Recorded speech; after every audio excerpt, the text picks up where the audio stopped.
નમસ્કાર friend, good morning, hello, કેમ છો? મજામાં છો ને? ઠીક છે ને બધા? Good morning. ઓનલાઈન વિડિયોમાં હું જય સર અગેન આપ સર્વ વિદ્યાર્થી મિત્રોનું હાર્દિક સ્વાગત કરું છું. મિત્રો જાગી જવાનું છે હો, હજી ઘણા ભેગા થયા એમ નહીં મિત્રો, એકદમ જાગી અને વળી પાછું આપણે ભણવા માટે સજ્જ થઈ જવાનું છે. મિત્રો આપણે પૂર્ણ આંતરિક પરાવર્તન નામનો ટોપિક આખો પૂરો કર્યો, એની એપ્લિકેશન જોયું. પૂર્ણ આંતરિક પરાવર્તનની ઉપયોગિતા આપણે 4 ઉપયોગિતા નથી, 2 ઉપયોગિતા મેં તમને મોસ્ટ ઇમ્પોર્ટન્ટ કીધી. એક કઈ તો કે ઓપ્ટિકલ ફાઇબર્સ અને બીજી તો કે મરીચિકા. પૂર્ણ આંતરિક પરાવર્તન આપણે એને કીધું હતું શોર્ટમાં શું બોલાય? પ. મેઇન શરત શું તો કે આપાત કોણ છે એ ક્રાંતિ કોણ જેટલો હતો એના કરતા વધારે થાય ત્યારે અને ત્યારે માત્ર પૂર્ણ આંતરિક પરાવર્તન થાય. અને ક્રાંતિ કોણ ગોતવો હોય તો આપણે એક સૂત્ર n અંશમાં કયું માધ્યમ પાતળું છેદમાં n ઘન. તેથી આપણે કીધું કે ક્રાંતિ કોણ છે એ વક્રી કોણના વ્યસ્ત પ્રમાણમાં હોય. બરાબર છે? રેડી? ઓકે મિત્રો, આની થોડી સારી એપ્લિકેશન મેં અલગ કરી છે કે જે કોમ્પિટિટિવ માં પૂછાણી હોય, એસએલપી માં હોય, એઆઈઇઈ, જેઈઈ, નીટ. કારણ કે આપણો મિત્રો બોર્ડની સાથે આપણે જેઈઈ નીટની પણ તૈયારી સાથે કરવી જોશે. એટલા માટે અમુક એવી એપ્લિકેશન છે કે જે હું આપના માટે અત્યારે લઈને આવ્યો છું. બહુ સારી એપ્લિકેશન ને મજા આવશે. હું એક નંબર લખતો જઈશ, એટલે પછી તમને હોમવર્ક આપી દઈશ. ઓકે મિત્રો, એની ડાઉટ, એની કન્ફ્યુઝન? ઓકે.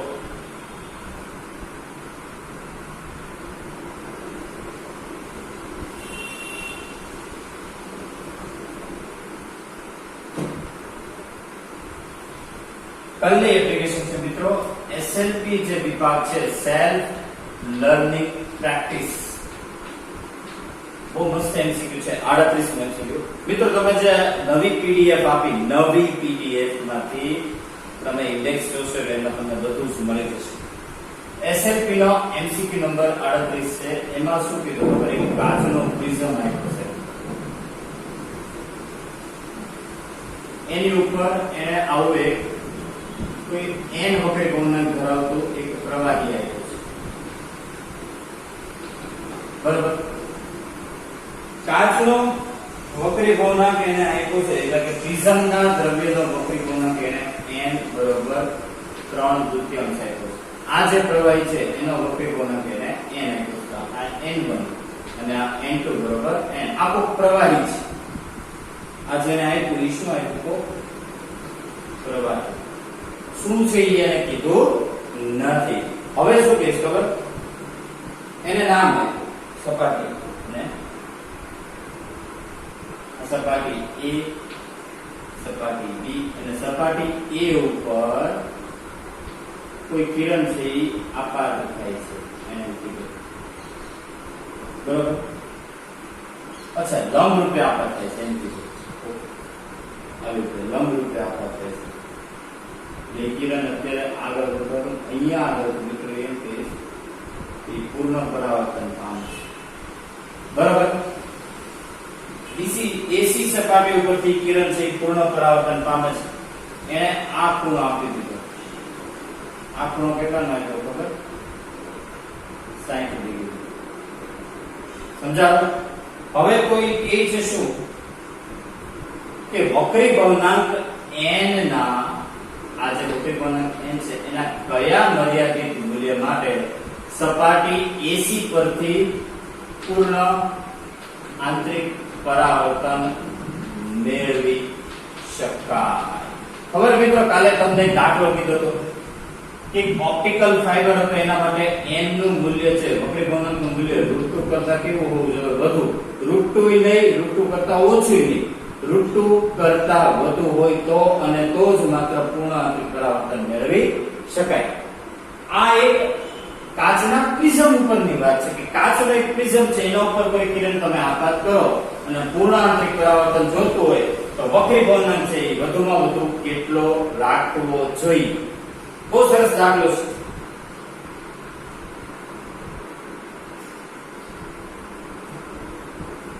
તો શું કરવાનું મિત્રો? આપણી પાસે પૂર્ણાંક પરાવર્તનની શરત તો છે જ તે.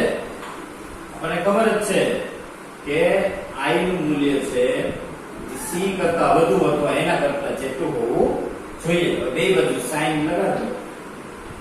sin i greater than sin c.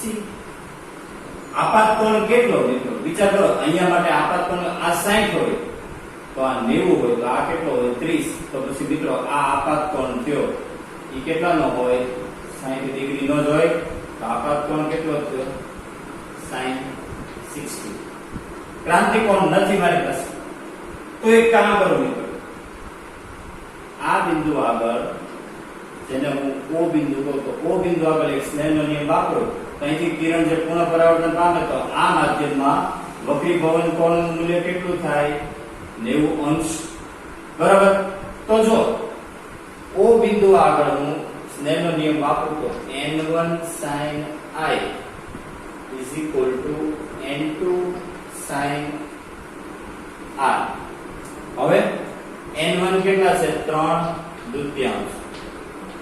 આપાત કોણનું મૂલ્ય કોના જેટલું થાય? ક્રાંતિ કોણ જેટલું. ત્યારે પૂર્ણ પરાવર્તન શક્ય બને ત્યારે આનું મૂલ્ય આપ્યું n અને sin r વક્રીભવન કોણનું મૂલ્ય sin 90 એટલે 1. તો sin c બરાબર કેટલા થયા? n ના છેદમાં 3/2. મિત્રો જો આ રીતે તમારી ગણતરી કરવી પડે, તમને ખબર છે કે પહેલા તો આ શરત તમને આવડવી પડે કે પૂર્ણાંક પરાવર્તન થવા માટેની આ શરત છે. પછી બે બાજુ sin લગાડવાનું. આપાત કોણ તો કે અહીંયા આગળ આપાત કોણ કેટલો? તો કે આ 60 આ 30. તો આ કેટલાનો થાય? 60 નો. હવે sin c જોતો તો આ બિંદુ આગળ સ્નેલનો નિયમ વાપરો. જેટલો જ્યારે વક્રીભવન કોણ 90 થાય ત્યારે આપાત કોણ છે કેના જેટલો હોય? ક્રાંતિ કોણ જેટલો એ તમે જાણો છો. બસ હવે અહીંયા મૂકી દો. sin c બરોબર n ના છેદમાં 3/2. sin 60 એટલે શું થાય? √3 ના છેદમાં 2 greater than n ના છેદમાં 3/2. તો હવે શું થાય? જો 3/2 અહીંયા આવે 3√3 છેદમાં 2 * 4 greater than n. આનો મતલબ શું? n નું મૂલ્ય 3√3/4 કરતા કેવું હોવું જોઈએ? ઓછું. તો અને તો જ આ માધ્યમ દ્વારા આપણે મહત્તમ પૂર્ણ આંતરિક પરાવર્તનની શક્યતાઓ મેળવી શકીએ. સમજાવો મિત્રો? એકદમ ઈઝી છે, સરળ છે. બરોબર. આ SLP નો તમને પૂર્ણ આંતરિક પરાવર્તનની શરત આવડે એટલે બધી જ વસ્તુ તમારા માટે ક્લિયર. ઓકે, જોઈએ.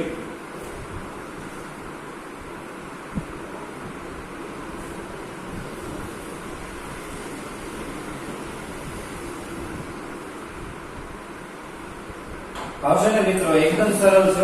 SLP નો છે આ. પૂર્ણાંક પરાવર્તનની શરત ઉપરના મિત્રો આજના દાખલા છે, પણ બહુ સારા છે, મજા આવશે. એવો છે AI માં એ તો બહુ સરળ છે મિત્રો. AI નો એનો ત્રીજો દાખલો એકદમ સરળ છે. એક કાટકોણ પ્રિઝમ આપ્યો છે મિત્રો. આપણે ખબર પડી ગયા પૂર્ણાંક પરાવર્તનની શરતમાં. એક કાટકોણ પ્રિઝમ છે, એના ઉપર એક કિરણ છે. અહીંયા કાટકોણ આપાત એને કે છે એથી પૂર્ણાંક પરાવર્તન થાય. તો મિત્રો આપણે કાલ ખબર એપ્લિકેશનમાં જોયું હતું કે આ 90 તો આ ખૂણો કેટલાનો હોય? આપાત કોણ હોય તો ક્રાંતિ કોણ જેટલો હોય. તો sin i greater than sin c. તો આપાત કોણ કેટલાનો હોય મિત્રો? 45 greater than sin c એટલે 1/n. sin 45 એટલે 1/√2. એને માહિતી છે કે n છે એ √2 કરતા આપણે આ જોઈ ગયા. યાદ હોય સમજાણું? પતી ગયું? Okay, any doubt? જોઈ લો.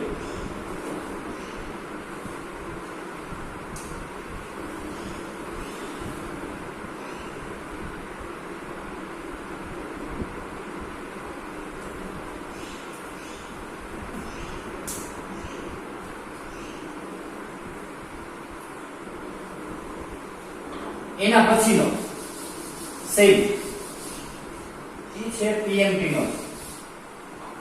તમારે જે PMT વિભાગ હોય એનો છે એક દાખલો. સરસ છે. કે મ્યુ વક્રી બને ધરાવતા પારદર્શક માધ્યમમાં પ્રકાશનું કિરણ બંને માધ્યમને અલગ સપાટીએ 45 એટલે કે આપાત કોણે આપી દીધો. કોઈ એક કિરણ જે ઘટમાંથી પાત્ર માધ્યમ બે માધ્યમને છૂટી પાડતી સપાટીએ 45 ડિગ્રીના ખૂણે આપાત થાય છે. જો પૂર્ણ પરાવર્તન થવાની શક્યતા હોય તો વક્રી ભવનાંક એને મ્યુ એટલે એને વક્રી ભવનાંકની નિશાની ઘણીવાર મિત્રો આપે છે. એમ કહે છે કે તો વક્રી ભવનાંક નીચેનામાંથી કયા મૂલ્ય માટે વક્રી ભવનાંકનું મૂલ્ય છે એ યોગ્ય ગણાય કે જેથી પૂર્ણ પરાવર્તન મહત્તમ મેળવી શકાય. ચાર ઓપ્શન અહીં પસંદ. મ્યુ બરોબર 1.33, મ્યુ બરોબર 1.40, મ્યુ બરોબર 1.50, મ્યુ બરોબર 1.25. મિત્રો આપણે જે હમણાં પડી ગયા કે વક્રી ભવનાંકનું મૂલ્ય √2 કરતા વધુ હોવું જોઈએ. અને ન ખબર પડે તો કાઈ નહીં, આપણી પાસે શરત છે i > c. બે બાજુ sin લગાડો તો sin i આપાત કોણ 45, sin c એટલે 1/n તો n કેટલા આવ્યા √2 કરતા મોટા તો n √2 એટલે હું 1.41. તો ચાર પૈકી તમારે કયો ઓપ્શન સિલેક્ટ કરાય મિત્રો? હવે આપણે જોતા જજો. 1.33 હાલશે નહીં, પૂર્ણ પરાવર્તન થશે નહીં. 1.40 હાલશે નહીં, કારણ કે 1.41 કરતા વધુ જોઈએ છે. 1.25 તો હાવ નહીં આવે. કયો રહ્યો? 1.50. That is your answer. Very easy. સમજાણું? માત્ર પૂર્ણ આંતરિક પરાવર્તનની શરત ઉપરના દાખલા છે. તમને ખબર પડવી જોઈએ કે કઈ રીતે શરત વાપરવાની. ઓકે, એકદમ સરળ છે. ઓકે, જોઈએ.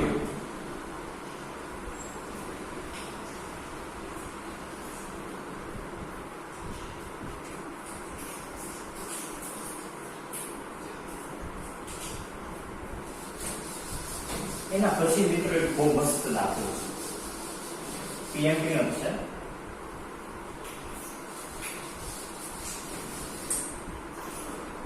ખૂબ સરળ દાખલો છે. 21 નો છે. શું કહે છે ખબર? એક સપાટી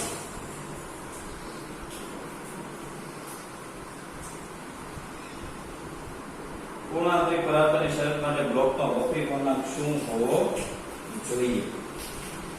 આ લંબ છે.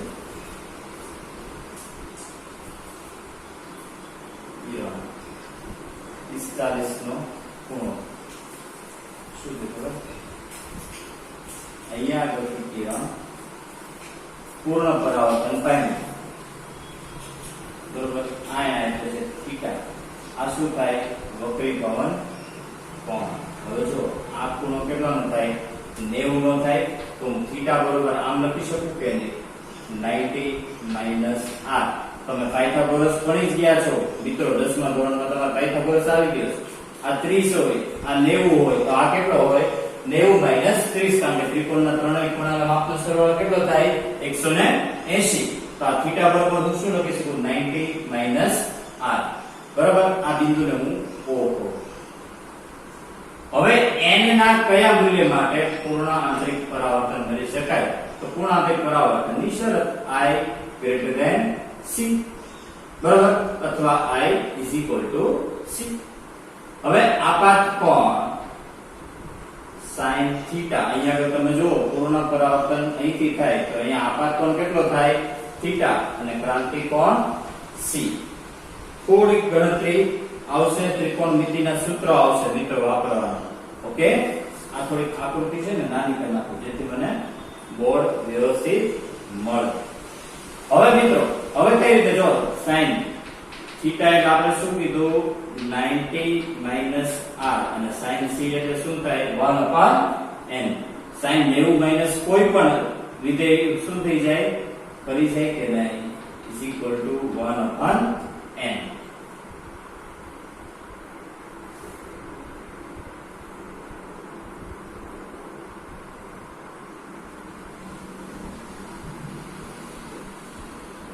સમજાવો મિત્રો?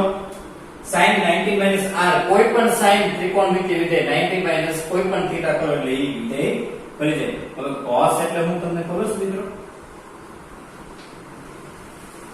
cos એટલે થાય વર્ગમૂળમાં 1 minus sin square r is equal to 1 upon n. આને કહું સમીકરણ નંબર 1.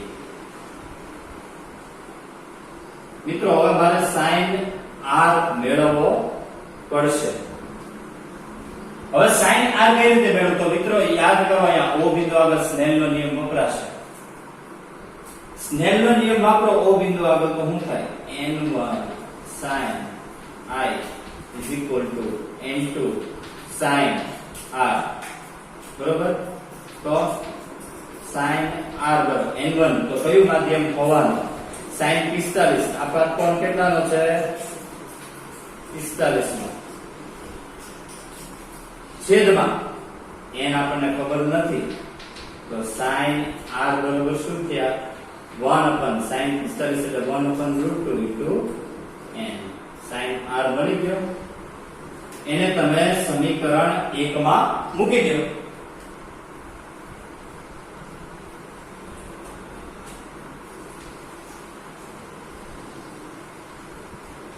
sin r ની કિંમત છે હવે મિત્રો તમે સમીકરણ 1 માં મૂકી દો.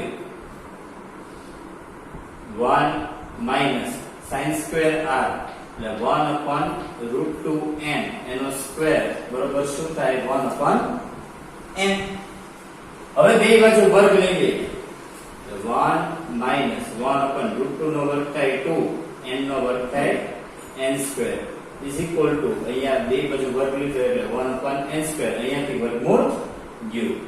હવે એક કામ કરો 2n સ્ક્વેર અહીંયા આવે 2n square minus 1 upon 2n square is equal to 1 upon n square n square ગયા બગડો અહીંયા ગયો 2n સ્ક્વેર minus 1 બરોબર 2 બગડો એકડો આ બાજુ આવે 2n સ્ક્વેર બરોબર કેટલા થાય? 3. તો n સ્ક્વેર બરોબર થાય 3/2 તો n બરોબર થાય √3/2. આ તમારો આન્સર. કેવો કોઈ ઓપ્શન કેવો કોઈ ઓપ્શન હોય એ તમારે સિલેક્ટ કરવાનો થાય. સમજાણો? તો પરિવાર કહો સૌથી પહેલું સ્ટેપ કે તમને પૂર્ણાંતિક પરાવર્તન માટે આ ખબર હોવી જોઈએ. પછી તો કે અહીંયાથી પૂર્ણ પરાવર્તન થાય છે તો sin આપાત કોણ થીટા આ થયો એ ક્રાંતિક કોણ c. હવે આ શરત મૂકી થીટા એટલે શું? તો કે 90 - r તો sin 90 - r એટલે cos એટલે √1 sin સ્ક્વેર. sin મેળવવા માટે આપણે અહીંયા આગળ શું કર્યું? સ્નેલનો નિયમ લગાવ્યો. sin r મેળવ્યો અહીંયા મૂક્યું સાદું લખ્યું અને વક્રી કોણાંકનું મૂલ્ય શોધ્યું. Okay, any doubt any confusion? Check it out. જોઈ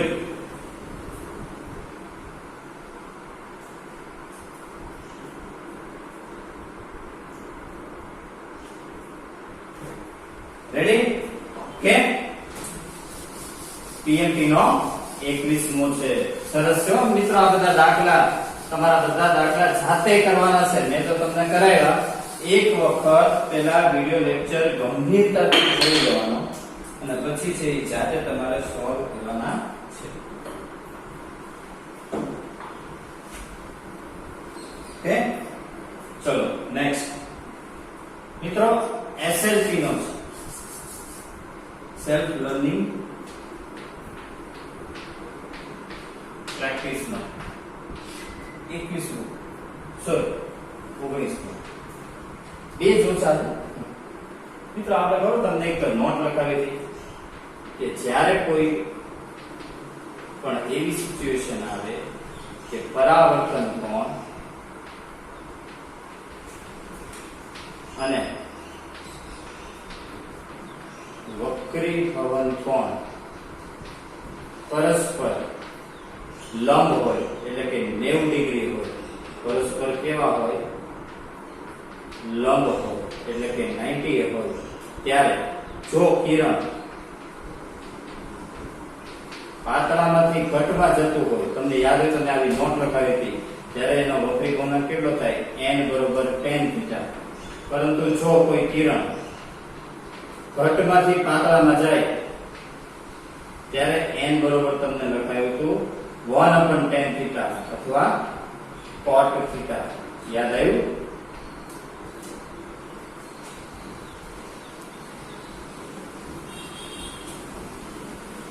મિત્રો અહીંયા લખો, અહીંયા દેખાશે નહીં. જ્યારે કોઈ કિરણ છે ઈ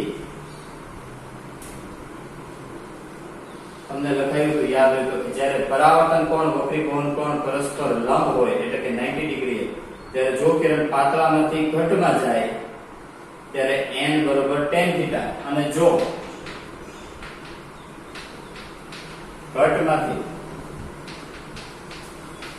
પાતળામાં જાય તો n બરોબર cot થીટા, અને cot એટલે 1/tan થીટા. યાદ આવ્યું? આ સૂત્ર તમને લખાયા હતા 19મો SLP નો છે એવો જ છે.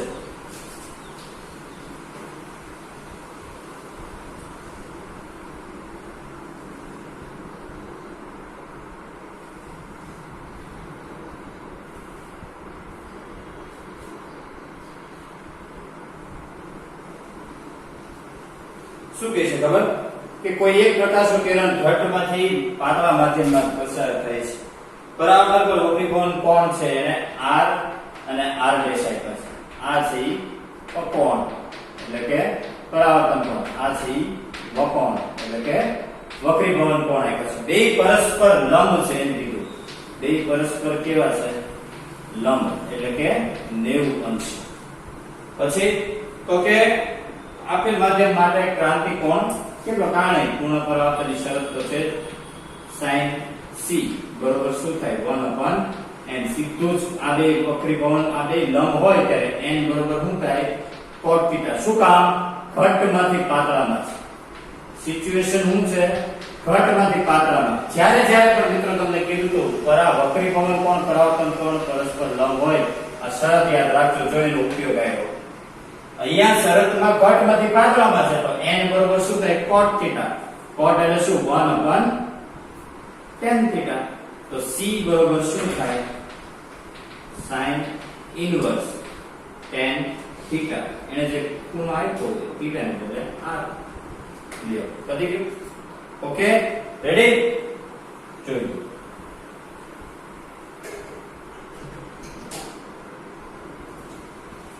Any doubt? Any confusion?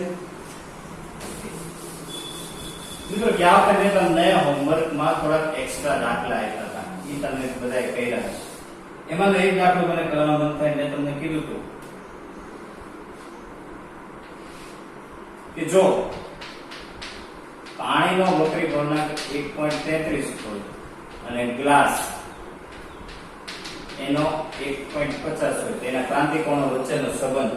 તો મેં તમને કીધું હતું કે ક્રાંતિકોણ છે એ વક્રીભવનાંકના વ્યસ્ત પ્રમાણમાં હોય. પાણીનો વક્રીભવનાંક ગ્લાસના વક્રીભવનાંક કરતા ઓછો છે તો પાણીનો ક્રાંતિકોણ ગ્લાસના ક્રાંતિકોણ કરતા કેવો હોય? વધુ. કારણ કે કયો સંબંધ છે? વ્યસ્ત પ્રમાણતાનો સંબંધ. Okay, any doubt? Any confusion? Ready?